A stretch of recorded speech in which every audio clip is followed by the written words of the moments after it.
욥기 21장. 욥의 대답하였다. 너희는 내 말을 건성으로 듣지 말아라.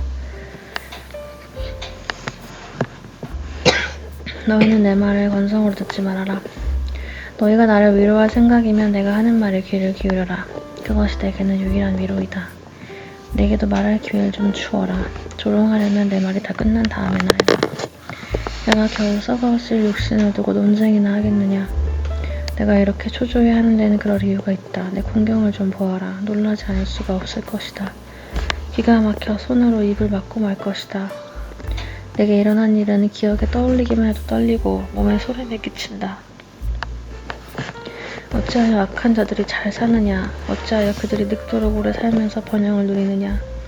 어찌하여 악한 자들이 자식을 낳고 자손을 보며 그 자손이 성장하는 것까지 본다는 말이냐.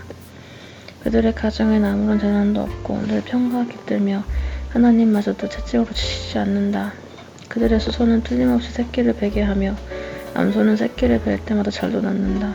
어린 자식들은 바깥에다가 풀어놓으면 양떼처럼 뛰논다. 소구와 거문고에 맞춰서 육청을 돋우며 피리 소리에 어울려서 흥겨워하는구나. 그들은 그렇게 일생을 행복하게 살다가 죽을 땐 아무런 고통도 없이 조용하게 스올로 내려간다. 그런데도 악한 자들은 자기들을 그냥 좀 내버려 두라고 하나님께 불평을 한다. 이렇게 살면 되지 하나님의 뜻을 알 필요가 무엇이냐고 한다.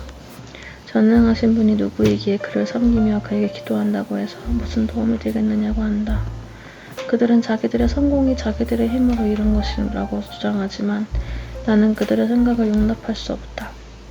악한 자의 등불이 꺼진 일이 있느냐? 과연 그들에게 재앙이 닥친 일이 있느냐? 하나님이 진노하시어 그들을 고통에 빠지게 하신 적이 있느냐? 그들이 바람에 날리는 건불과 같이 된 적이 있느냐? 폭풍에 날리는 겨와 같이 된 적이 있느냐? 너희는 하나님이 아버지의 죄를 그 자식들에게 갚으신다 하고 말하지만 그런 말 말아라. 죄지은 그 사람이 벌을 받아야 한다. 그래야만 그가 제 죄를 깨닫는다. 죄인은 제 스스로 망하는 꼴을 제 눈으로 보아야 하며 전능하신 분께서 내리시는 진노의 잔을 받아 마셔야 한다.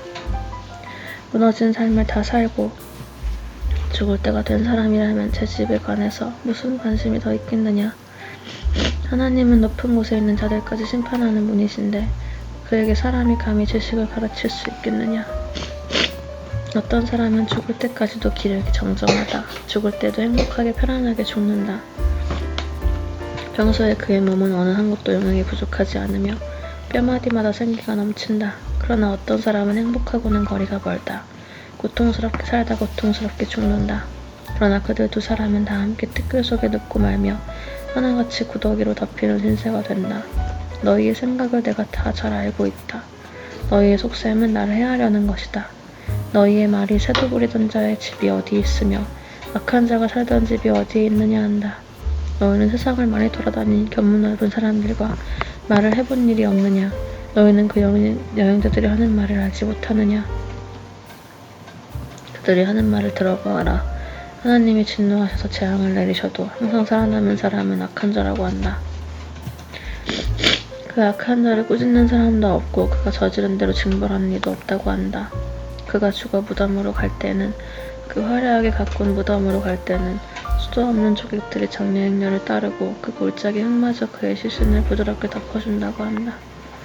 그런데 어찌하여 너희는 빈말로만 나를 위로하려 하느냐. 너희가 하는 말은 온통 거짓말뿐이다.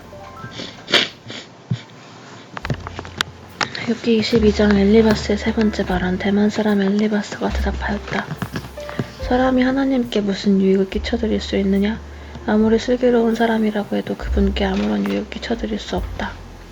네가 올바르다고 하여 그것이 전능하신 분께 무슨 기쁨이 되겠으며 네 행위가 온전하다고 하여 그것이 그분께 무슨 유익이 되겠느냐? 네가 하나님을 경외하는 것 때문에 하나님이 널 책망하시며 널 심판하시겠느냐? 오히려 네 죄가 많고 네 죄악이 끝이 없으니 그러한 것이 아니냐? 네가 까닭없이 친족의 재산을 압류하고 옷을 빼앗아 헐벗게 하고 목마른 사람에게 마실 물 한 모금도 주지 않고 배고픈 사람에게 먹을 것도 주지 않았기 때문이 아니겠느냐? 너는 권세를 이용하여 땅을 차지하고 지위를 이용하여 이 땅에서 거들먹거리며 살았다. 너는 과부들을 빈손으로 돌려보내고 고아들을 속사하고 학대하였다. 그러기에 이제 네가 온갖 올무에 걸려들고 공포에 사로잡힌 것이다. 어둠이 덮쳐서 네가 앞을 볼 수 없고 홍수가 너를 뒤덮는 것이다. 하나님이 하늘 높은 곳에 계시지 않느냐? 저 공중에 높이 떠있는 별들까지도 하나님이 내려다보고 계시지 않느냐? 그런데 너는 하나님이 무엇을 아시겠으며 검은 구름 속에 숨어 계시면서 어떻게 우리를 심판하실 수 있겠느냐? 짙은 구름에 그가 둘러싸여 어떻게 보실 수 있겠느냐? 다만 하늘에서는 왔다 갔다 하실 뿐이겠지 하는구나. 넌 아직도 옛 길을 고집할 셈이냐? 악한 자들이 걷던 그 길을 고집할 셈이냐? 그들은 때가 되기도 전에 사로잡혀갔고 그 기초가 무너져서 강물에 떠내려가 버렸다. 그런데도 그들은 하나님께 말하기를 우리를 좀 그냥 내버려 두십시오. 전능하신 분이라고 하여 우리에게 무슨 일을 더 하실 수 있겠습니까? 하였다. 그들의 집에 좋은 것을 가득 채워주신 분이 바로 하나님이신데도 악한 자들이 그런 생각을 하다니 난 이해할 수 없다. 그런 악한 자가 형벌을 받을 때 의로운 사람은 그것을 보고 기뻐하며 죄 없는 사람들이 그것을 보고 비웃기를 과연 우리 원수는 전멸되고 다른 데서는 뺏어서 없어졌다 할 것이다. 그러므로 너는 하나님과 화해하고 하나님을 원수로 여기지 말아라. 그러면 하나님이 너에게 은총을 베푸실 것이다. 하나님이 친히 말씀하여 주시는 교훈을 받아들이고 그의 말씀을 네 마음에 깊이 간직하여라. 전능하신 분에게로 겸손하게 돌아가면 넌 다시 회복될 것이다. 온갖 불의한 것을 네 집안에서 내버려라. 황금도 티끌 위에다 내버리고 오빌의 잠금도 계곡의 돌바닥 위에 내던져라. 그러면 전능하신 분이 네 보물이 되고 산더미처럼 쌓이는 은이 되실 것이다. 그때가 되어서야 비로소 너는 전능하신 분을 진정으로 의지하게 되고 그분만이 네 기쁨의 근원이심을 알게 될 것이다. 네가 그분에게 기도를 드리면 들어주실 것이며 넌 서원한 것을 다 이룰 것이다. 하는 일마다 다 잘되고 빛이 네가 걷는 길을 비추어줄 것이다.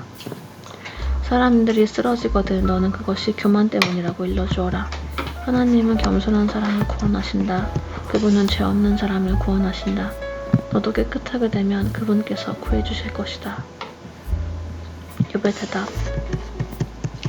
욥이 대답하였다. 오늘도 이렇게 처절하게 탄식할 수밖에 없다니. 내가 받는 이 고통에 아랑곳 없이 그분이 무거운 손으로 여전히 나를 억누르시는구나. 아, 그분이 계신 곳을 알 수만 있다면, 그분의 보좌까지 내가 이룰 수만 있다면, 그분 앞에서 내 사정을 아뢰련만, 내가 정당함을 입이 닳도록 반론하련만, 그러면 그분은 무슨 말로 내게 대답하실까? 내게 어떻게 대답하실까? 하나님이 힘으로 나를 억누르실까? 그렇지 않을 것이다. 내가 말씀드릴 때 귀를 기울여 들어주실 것이다. 내게 아무런 잘못이 없으니 하나님께 떳떳하게 말씀드릴 수 있을 것이다. 내 말 다 들으시고 나서는 단호하게 무죄 선언하실 것이다. 그러나 동쪽으로 가 찾아보아도 하나님은 거기 안 계시고 서쪽으로 가 찾아보아도 하나님을 뵐 수가 없구나. 북쪽에서 일을 하고 계실 터인데도 그분을 뵐 수가 없고 남쪽에서 일을 하고 계실 터인데도 그분을 뵐 수가 없구나. 하나님은 내가 발 한 번 옮기는 것을 다 알고 계실 터이니 날 시험해 보시면 내게 흠이 없다는 것을 아실 수 있으련만 내 발은 오직 그분의 발자취를 따르며 하나님이 정하신 길로만 성실하게 걸으며 길을 벗어나서 방황하지 않았건만 그분의 입술에서 나오는 계명을 어긴 일이 없고 그분의 입에서 나오는 말씀을 내 마음속 깊이 간직하였건만 그러나 그분이 한 번 뜻을 정하시면 누가 그것을 돌이킬 수 있으랴. 한 번 하려고 하신 것은 반드시 이루고 마시는데 하나님이 가지고 계신 많은 계획 가운데 나를 두고 세우신 계획이 있으면 반드시 이루고야 마시겠기에 나는 그분 앞에서 떨리는구나. 이런 것을 생각할 때마다 그분이 두렵구나. 하나님이 내 용을 꺾으셨기 때문이고 전능하신 분께서 날 떨게 하셨기 때문이지 내가 무서웠던 것은 어둠 때문도 아니고 흑암이나 덮은 탓도 아니다. 욥기 24장 어찌하여 전능하신 분께서는 심판하실 때를 정하여 두지 않으셨을까? 어찌하여 그를 섬기는 사람들이 정당하게 판단받을 날을 정하지 않으셨을까?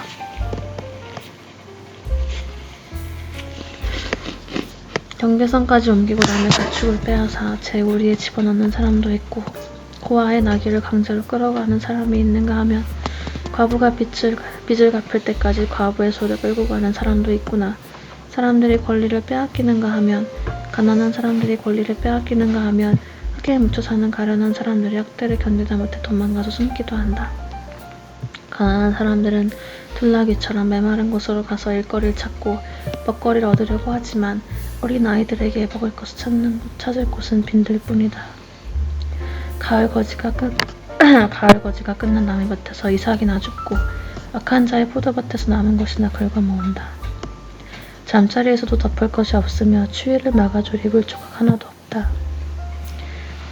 산에서 쏟아지는 소낙비에 젖어도 비를 피할 곳이라고는 바위밑밖에 없다. 아버지 없는 어린아이를 노예로 빼앗아간 자들도 있다. 가난한 사람이 빚을 못 갚는다고 자식을 빼앗아가는 자들도 있다. 가난한 사람들은 입지도 못한 채로 헐벗고 다녀야 한다. 꼭지단을 치고 나르지만 굶주리며 허덕여야 한다. 올리브로 기름을 짜고 포도주를 담가도 그들은 여전히 목말라 한다.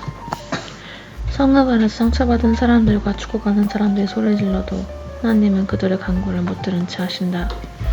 빛을 싫어하는 사람들이 있다. 그들은 빛이 밝혀주는 것을 알지 못하며 빛이 밝혀주는 길로 가지 않는다. 살인하는 자는 새벽에 일어나서 가난한 사람과 궁핍한 사람을 죽이고 밤엔 도둑질을 한다. 가늠하는 자는 저물기를 바라며 사람을 눈치채지 못할 것이라고 생각하며 얼굴을 가린다. 도둑들은 대낮에 털집을 보아두었다가 어두워지면 벽을 뚫고 들어간다. 이런 자들은 하나같이 밝은 한낮에는 익숙하지 못하다. 그들은 한낮을 무서워하고 오히려 어둠 속에서 평안을 누린다. 악한 사람은 홍수에 떠내려 간다. 그의 밭에는 하나님의 저주가 내리니 다시는 포도원에 갈 일이 없을 것이다. 날이 가물고 무더워지면 눈 녹은 물이 증발하는 것 같이 죄인들도 그렇게 수월로 사라질 것이다. 그러면 그를 낳은 어머니도 그를 잊고 구더기가 그를 달게 먹는다. 아무도 그를 다시 기억하지 않는다. 악은 결국 잘린 나무처럼 멸망하고 마는 것이다. 밥을 등쳐먹고 자식 없는 여인을 학대하니 어찌 이런 일이 안 일어나겠느냐. 하나님의 그분의 능력으로 강한 사람들을 휘어잡으시니 그가 한번 일어나시면 악인들은 생명을 건질 길이 없다. 하나님이 악한 자들에게 안정을 주셔서 그들을 평안하게 해주시는 자지만 하나님은 그들의 행동을 낱낱이 살피신다. 악인들은 잠시 번영하다가 곧 사라지고 풀처럼 마르고 시들며 곡식이삭처럼 잘리는 법이다. 내가 한 말을 부인할 사람이 누구냐? 내가 한 말이 모두 진실이 아니라고 공격할 자가 누구냐?